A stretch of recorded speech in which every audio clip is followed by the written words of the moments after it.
The Tao of Self-Confidence, episode 604. Welcome to the Tao of Self-Confidence, where I share stories of amazing women who have discovered their inner journey to self-confidence. Visit our website at thetaoofselfconfidence.com. Your inner journey to self-confidence awaits. Well, hello, friend. Welcome to the Tao of Self-Confidence, where I share stories of amazing women who have discovered their inner journey to self-confidence. I'm your host today, Sheena Yap Chan, and today I have a phenomenal lady on the show today. She is a life coach and also an advocate of celebrating life, and I'm really excited to have her on and share her story with us today on self-confidence. So without further ado, I'm going to introduce you to Kimi Liu. Kimi, how are you today? Maybe you can fill in a little bit more about yourself to our listeners. Hi, listeners. Well, I'm Kimi. My scientific name would be Neuro-Linguistic Hypnotherapy Life Coach. But then, just for simpler terms, I'm a life coach and I've been practicing for 8 years now. So I'm happy and honored to be on this show today. Awesome. Well, thanks for sharing that. And Kimi, what's your cultural background?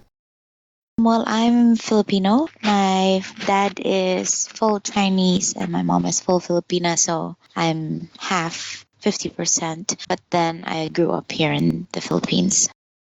Thanks for sharing that. And what'd be your favorite self-confidence quote? Well, recently I've been hearing a lot of you do you. So I think I like that for now. Just like being your authentic self. Thanks for sharing that. And that's a great quote. I think authenticity is something that's missing in our world right now, but slowly catching up. So I think it's great that everyone's showing a little bit their true selves out, especially on social media. So thanks for sharing that. And in your own words, how do you define self-confidence? It's really knowing yourself a lot, because if you don't, then you can't radiate it. So it's a lot of self-knowledge, and like, I guess another word could be like self-intimacy, like being intimate with yourself, knowing how you're feeling, knowing how you'll react to things. And because of that, then you become more confident of who you really are and how you can reveal yourself to the world. Thanks for sharing that. And I love how you mentioned self-intimacy, because I think that's something that we tend not to do, especially as Asian women, get to know who our true selves, like working from the inside out. And I think it's super important, because that's what gives us, that confidence to be our true selves and live the lives that we want. So thanks for sharing that. And Kimi, what was your life like before your discovery of self-confidence? Shy, really shy. I'd always tell this to my audience and to my clients actually, that I was a very shy child. Like if my parents will ask me to sing in front of guests, then I'll start crying and hide under the table. I don't like speak in class or anything like that. So I was shy.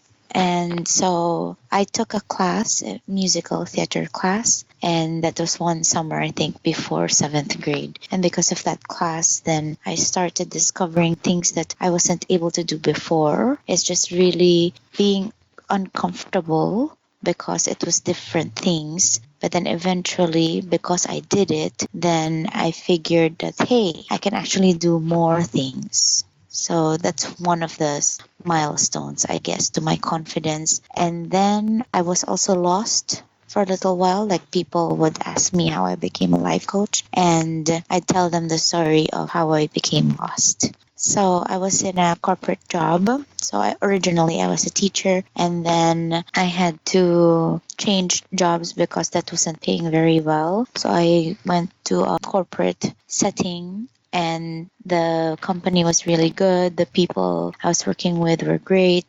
Even the pay was awesome. But then I started crying out of nowhere. I didn't know exactly what was happening, but I thought, I don't think I'm crazy. Don't think I'm sick. I think I just need a life coach to talk to so I can figure out what's happening or what I can do about it. So I searched online, and this was in 2009. I didn't find anyone. I searched Life Coach Philippines, Life Coach Manila, Life Coach Makati, and I didn't find anyone here in the Philippines. So I said, okay, this is awful. If somebody else here feels this way, they don't have anybody to talk to. So maybe I can be the life coach so that when they search, they'll find me. So I saw a need for it. So I looked it up and I found certification programs in the US. So I went and I got certified in San Diego for it.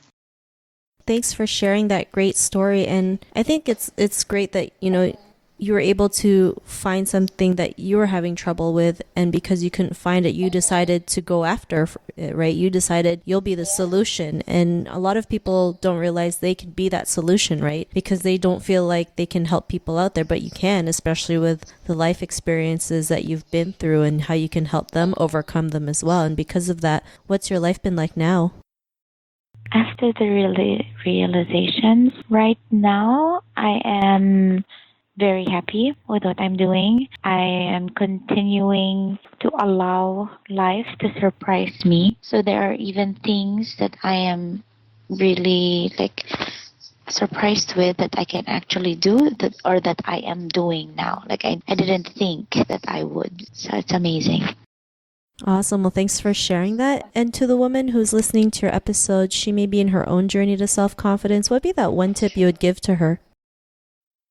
Well, since I am an advocate of celebrating life, I guess the number one thing that I would tell her to do would be already be grateful for whatever she has right now, so that actually list them down. I would tell my clients, list down 100 right now.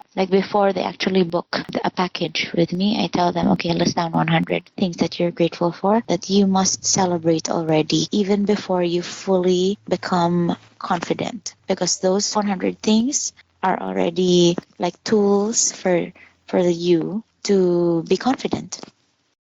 Thanks for sharing. Then I love that, listing 100 things, because there's something magical when you write things down. It actually kind of helps you manifest it into fruition. So I really love that tip that you mentioned. And if our listeners wanted to get to know a little bit more about you and what you do, or check out some of your stuff, is there any links or social media profiles we can connect with?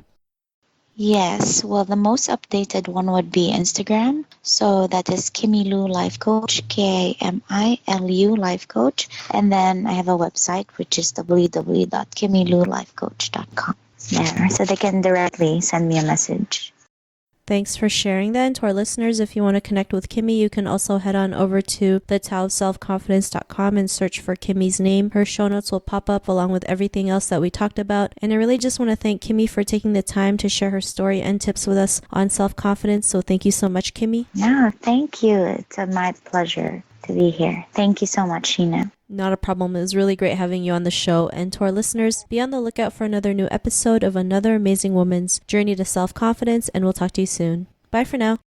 Bye. Thank you for tuning in to another amazing episode of The Tao of Self-Confidence. Please subscribe to the show on Apple Podcasts or Spotify to get your daily boost of confidence.